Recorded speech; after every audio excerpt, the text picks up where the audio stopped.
Hey, as the weekend approaches, lots of you may be heading to the beach. Probably a good idea, but a few words of caution if you're in Volusia County. Especially Claire Metz reports strong, steady winds have kicked up the surf and sent mountains of seaweed onto the beach. Before you even get to the beach, you'll smell it. Sargassum seaweed is spread out here.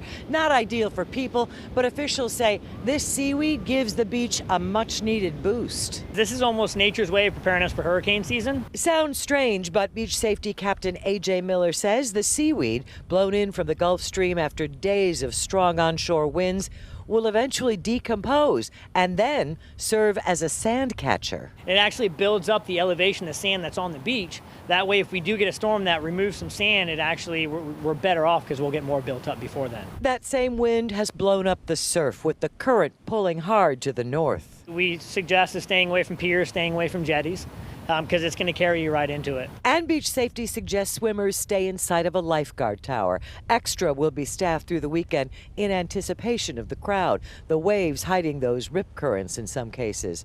Breon Emmons says she was knocked around. I decided to sit on the beach to take a breather for a minute because it's rough out there. I don't go too deep, like waist a little more than that. That's exactly the recommendation coming from beach safety officials. Stay where you can firmly grasp the bottom at all times. We recommend staying in waist deep water just to be safe. The big rough surf will stick around through the weekend. Matter of fact, these waves will likely get bigger, 5 to 7 feet expected by Sunday.